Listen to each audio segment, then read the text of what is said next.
This is a podcast of Nathan, Nat and Shaun. Let's go! Last night, a state budget was handed down by this man, the Treasurer and the Premier, Mark McGowan, who joins us now. Hello. Good morning. Good morning, Great Mark. to talk to you. It's very interesting that you're also the treasurer because it seems that our state has a lot of treasure. Oh, Mark McGowan, let them eat cake. Ha, ha, ha, ha. I love your reaction to the other premiers. Well, thank you. No wonder they hate They you. all hate exactly. you. Yeah, what are Hate you you, Mark. doing? You just don't want any friends at national cabinet meetings, or what's going on? I don't. I've got Nathan. What do I need? Why do I need other treasurers? I've got Nathan, my mate. Oh, That is okay. so true. Yeah, that's it, That should mate. get you far. Friend to the end. Or is he just a fair weather friend? No, I'm No, not a he's fair a weather friend. weather friend, No, so I'm- any weather. And I'm not a fair weather friend, and I appreciate the $400 electricity. Yes. Thank you so much. That's all right. But That's all right. But But- I think you've been putting up all the other stuff a little bit too much, Yes. mate. Well, if we have a look Especially at when it, I see $5.7 billion, like $400, no worries, but can I have some Yeah. more of it? so you're putting up everything, Mark. So you're putting up electricity bills, there's increases to water waste. Cost of your there's also the licence. licence charges, 3.8%, 6.4% on your driver's licence alone. So inflation in WA is 2.5% higher than any other state. How does it help us? So, in overall terms, when you take into account the $400 credit, the cost of state government goods and services go down by 3.8% next year. So, I don't know if any other business or organisation is doing that, but the state government is doing that to try and help people with cost of living pressures. So the $400 credit, is something important for everyone. Yeah, so but basically it's not per person. That's per household for starters. per household. And so Per in household. Shaun's house, Yes, he's there's got six people. 6 people, and 3 of them are adults. So that doesn't equate to that much, really. Well, there's limited ways we can do these things, but it Okay. basically means everyone gets a benefit. We haven't targeted it just to some people. We've said everyone across the community should get a benefit in relation to cost of living. Okay, so the people in Peppermint Grove, again, the $400 to take off their Yes. electricity bill, and then there's the 18,000 people that are in line to get a house. They don't have anything. They might be in caravans and tents. How do they claim their money versus the people who probably don't need it? Did it need to be means tested? Look, virtually all households have an electricity account. Yep. And if you're on a low income, 300,000 households also get what's called the energy adjustment payment, energy assistance payment, which is $318. So they actually get $718 off their electricity bill. So, but basically we've added $400 every household. A lot of people never get anything from government. A lot of people who never get anything will actually get something to help them at this point in time. The other fees and charges basically go up by below the rate of inflation. And that means that in overall terms, 3.8% decline in costs in state government fees and charges next financial year. Because my thing with it, Mark, is there's you might have read these stories, right? That been going around where their parents have been so frugal their entire lives, and then at the end of their day, when their parents die, they realise they had $4 million in the bank account, But no bedroom door. and the kids never had a bedroom If door. I find out about Marlene Yeah, I just feel like we're those children and you're our parents. And so being a bit tight-fisted. So I'd like some of the money while I'm growing up. Okay, all right. That's probably the worst analogy I've No, ever heard. it's not actually, mate. Because, you are gloating about a massive surplus, and it's like, well, what was the need to put up the, those fees and charges then? Nat, don't defend him. Answer the question, Premier. You know that was a bad analogy. It was not, Don't deny it. Mark. You're the It fair-weathered was. friend right now. Come on. It was, well, you've changed. You've changed since I made that Just statement. to be the severing of a beautiful relationship. We've got to do a lot of things at once. So we're paying down debt. We're Yes. reducing our interest payments. No we're worries, putting no $2.5 billion extra into the health system. Yeah. We're putting $500 million into addressing climate change, $1.3 billion into diversification of the economy initiatives, whole range of social services, particularly to help people in need, additional spending on lower socioeconomic schools, a whole range of things all at once. So, there's limited capacity as to what you can do, but we're We're putting more emphasis into cost of living and helping families with cost of living than any government in Australia. And I just say to you again, we're trying to reduce that pressure, but we still have to pay for all those, we still have to provide all those services and they cost money.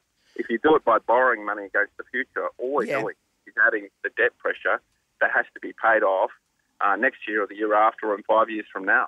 Yeah, but can we push it so the kids in the future have to pay for that? That's already happening at a federal level. $1 trillion.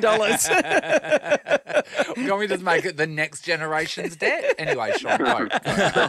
Mark, I think some of those things are great. The hospital, hospital system, really, it's been run down to the ground and it's run terribly. So that was, that's just a given, I would have thought. All the other stuff, fantastic. I want to ask you, I asked you this last time we spoke about the tourism industry, right? So the tourism industry over the last year are down about $3.5 billion because of the hard border. So they've done it hard. The mining industry's, just flourished. So that's just kept our state at the top of the pops, clearly.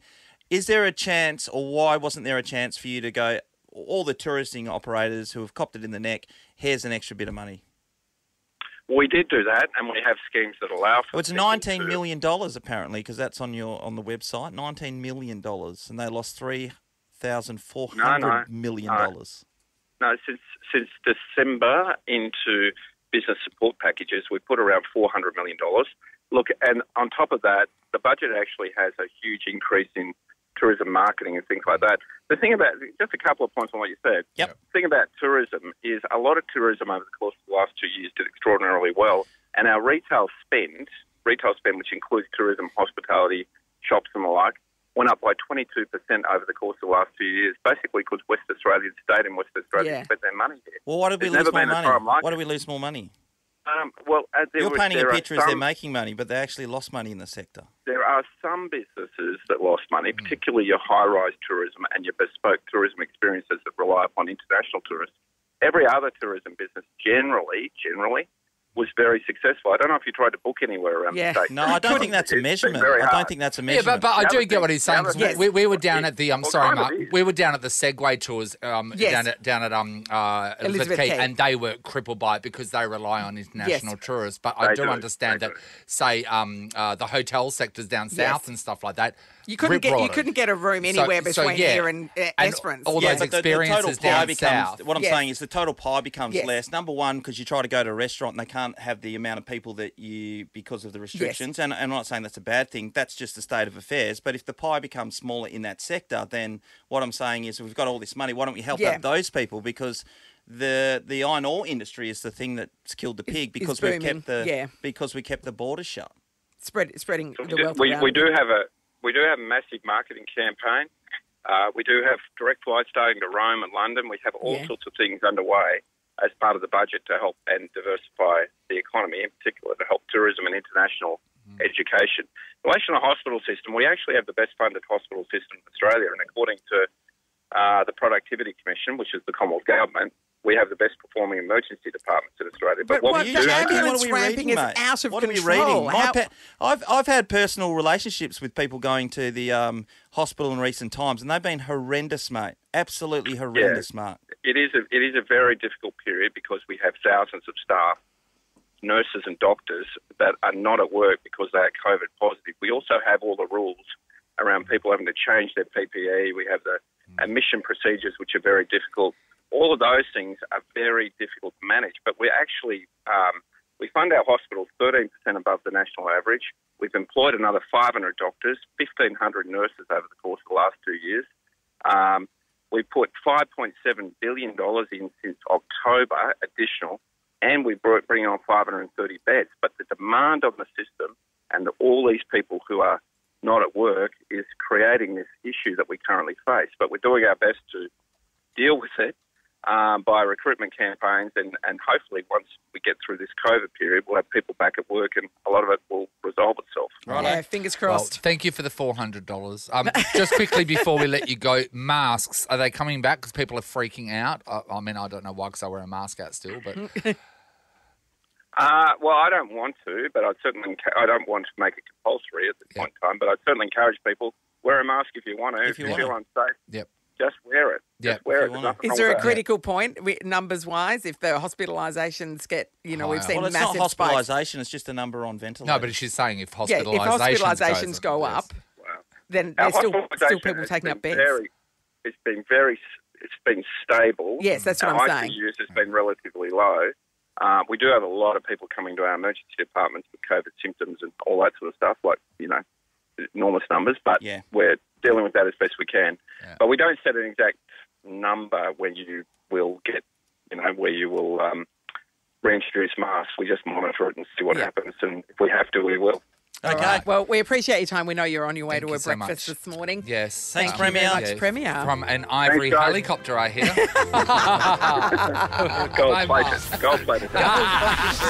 Nathan, Nat and Shaun is a Nova podcast. For more great comedy shows like this, head to novapodcasts.com.au.